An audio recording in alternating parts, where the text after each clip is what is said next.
Shakira paid 22 million euros in fines because she believed a tax myth that you probably consider fact as well. Spend fewer than 183 days in a country and you won't owe taxes there. The 183-day threshold applies in many tax codes, but every country writes its own rule, and most look far beyond simple day counting. In this video, IMI will show you exactly how 5 major countries apply tax residency rules differently, why nowhere residency is a trap, and what works for tax-efficient global living. The OECD Model Tax Convention, which forms the basis for most double taxation treaties worldwide, does use 183 days as one factor in determining residency. In fact, many countries have adopted this threshold into their domestic tax codes. But tax authorities recognized early that mobile individuals could game a simple day-counting system while maintaining ties to high-tax jurisdictions. The government response was to layer additional tests on top of simple physical presence. The result is a patchwork of rules where 183 days serves as one trigger among several. In many countries, spending fewer than 6 months provides no protection at all if you have other connections to that state. Italy, for example, completely rewrote its tax residency framework in 2024. Before the changes, Italy used 3 criteria: habitual residence, domicile, and enrollment in the civil registry, meaning any single criterion triggered tax residency. The new rules add physical presence as a 4th independent test. If you spend more than 183 days in Italy during a calendar year, you become a tax resident regardless of where your home, family, or business interests are located. And it gets stricter. Fractions of days count as full days. Fly into Rome for a business cocktail and leave the next morning? That's 2 days toward your count, even if it wasn't a 24-hour trip. So yes, brief visits scattered throughout the year accumulate toward the threshold. Italy simultaneously narrowed the domicile criterion to consider only personal and family relationships, removing economic ties from the equation. So, if your family isn't in Italy and you stay under 183 days, you may actually be more in the clear than before. But frequent visitors should pay attention. Italy is now actively counting. The United Kingdom. The United Kingdom banned simple day counting back in 2013. They replaced it with the statutory residence test, one of the most sophisticated residency frameworks in the world. The SRT uses a 3-tier approach. Tier 1, automatic overseas tests. You're automatically non-resident only if you spent fewer than 16 days in the UK as a previous resident, or fewer than 46 days if you weren't previously resident. Working full-time overseas with limited UK presence can also qualify. Tier 2, automatic UK tests. You're automatically resident if you spend 183 days or more in the UK, maintain your only home there for at least 91 days, or work full-time in the country. When neither automatic test applies, you enter Tier 3. The Sufficient Ties Test. This framework examines your connections across 5 categories: family, accommodation, work, time spent in prior years, and whether you spend more time in the UK than anywhere else. The more ties you have, the fewer days you can spend before becoming tax resident. With 3 or more ties, even 46 days of presence, just 6 weeks in a calendar year, can trigger UK tax residency. With the abolition of the UK's non-dom regime in April 2025, these rules carry even more weight. UK tax residents now face worldwide taxation from day one rather than enjoying years of protection under the old remittance basis. Rules like these change frequently, by the way, so if you want to stay current on tax, residency, and citizenship updates across Europe and beyond, IMI's daily newsletter covers these shifts as they happen.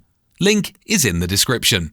Spanish law uses the 183-day threshold alongside 2 additional criteria that can establish residency independently. First, if your main economic interests are located in Spain, you become a tax resident even without substantial physical presence. Second, if your spouse or dependent minor children habitually reside in Spain, authorities presume you are also resident unless you prove otherwise. Spanish tax authorities have developed aggressive audit techniques, including advanced research tools to find credit card transactions, social media posts, cell phone data, and public appearances. Proof of presence on just 2 separate dates can lead them to presume you were present on all intervening days. The burden shifts to you to prove otherwise. This is exactly how they caught Shakira. She had official residence in the Bahamas between 2012 and 2014. On paper, she wasn't Spanish, but prosecutors reconstructed her actual presence using her digital footprint and concluded she'd exceeded the threshold while living with her partner in Barcelona. The case settled in November 2023 for approximately €22 million. One important protection exists. A 2023 Spanish Supreme Court ruling established that Spain cannot unilaterally reject foreign tax residence certificates when a double taxation treaty applies. If you have a valid certificate from a treaty country, the tiebreaker rules must be followed. If you have any connections to Spain, get your documentation in order. And given how aggressive Spain has become, this is one area where working with a vetted immigration and tax professional is worth the investment. IMI has a directory of specialists and experts by country if you need a starting point. Australia. Australia approaches residency through the concept of domicile, which refers to your permanent home by law rather than where you physically spend time. If your domicile is in Australia, you remain a tax resident until you establish a permanent place of abode overseas. The Australian Tax Office examines factors including how long you've been overseas, whether you abandoned your Australian residence and the strength of your continuing ties, bank accounts, family members, property, superannuation.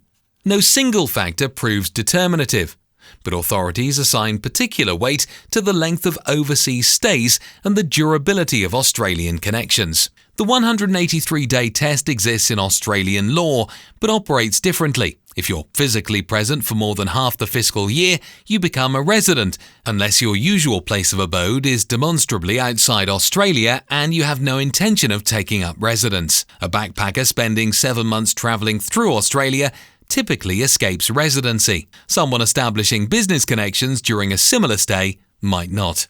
The United States. American tax law applies the substantial presence test to non-citizens without green cards. This one catches people who think they've been careful. You meet this test if you're physically present in the United States for 183 equivalent days, circulated across a 3-year period. Days in the current year count fully.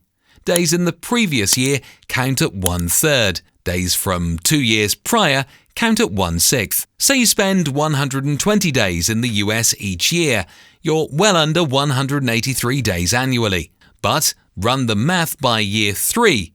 120 current year days plus 40 days at 1/3 from year 2 plus 20 days at 1/6 from year 1, total 180 equivalent days. You're 3 days from triggering US tax residency, and you never spent more than 4 months in any single year. Treaty tiebreaker rules and the closer connection exception can override this determination, but claiming these protections requires filing specific forms and maintaining documentation of your ties elsewhere. So, what works to avoid unnecessary, and in some cases, double taxation? The safest approach is typically establishing tax residency in a jurisdiction that aligns with your circumstances rather than attempting to float above all tax systems. Nowhere residency leaves you vulnerable to any country declining to claim you.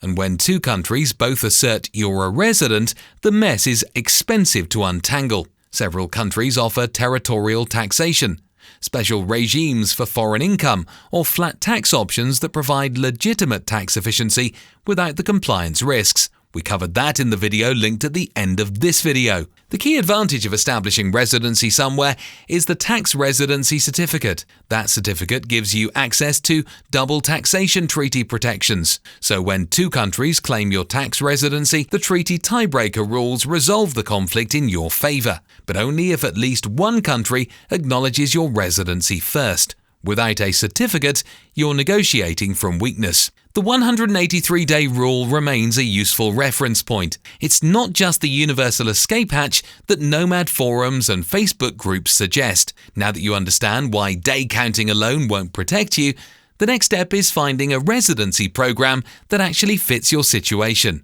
We made a video covering the best countries for tax-efficient residency in 2026. That's the logical next step from here. Subscribe if you want more on global mobility and investment migration.